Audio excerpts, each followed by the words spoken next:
মুখজ্জে বাড়ির বউ। গ্রামের শেষ প্রান্তে একটা পুরনো বাড়ি। সবাই তাকে ডাকে মুখজ্জে বাড়ি। বাড়িটা দেখতে ভয়ঙ্কর। জানালাগুলো যেন সারাদিন কারো দিকে চোখ রাঙায়।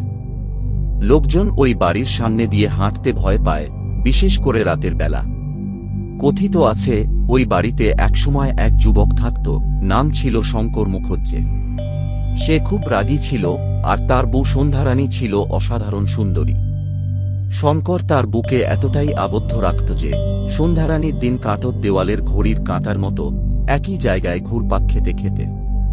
বাড়ির আঙিনায় গেলে শঙ্কর তাকে ধমক দিত, কোথায় যাচ্ছিস, যেন সে শুধু তারই মালিকানার একটা জিনিস।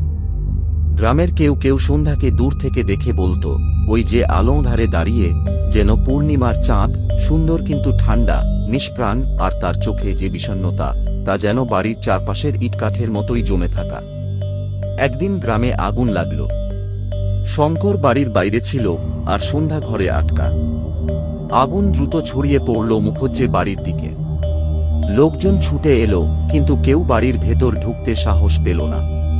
শঙ্কর ফিরে এসে চিৎকার করতে লাগল, সন্ধ্যা, সন্ধ্যা, কিন্তু সন্ধ্যারানীর কোনো সাড়া শোনা গেল না। পরদিন সকালে বাড়িটা পুড়ে ছাই হয়ে গেছে। শুধু সামনের দরজার চৌকাঠটা অক্ষত। শঙ্কর সন্ধ্যার খোঁজে পাগলের মতো খুঁজে বেড়াল, কিন্তু তার কোনো চিহ্নই মিলল না।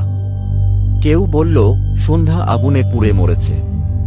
আবার কেউ বলল, সে পালিয়ে গেছে।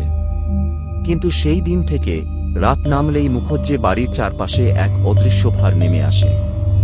গভীর নিস্তব্ধতার মধ্যে কখনো শোনা যায় কার যেন ক্ষণিকের দীর্ঘশ্বাস, কখনো বা আধভাঙা কান্না, যেন কেউ অন্ধকারে হাতড়ে ফিরছে তার হারানো কিছু।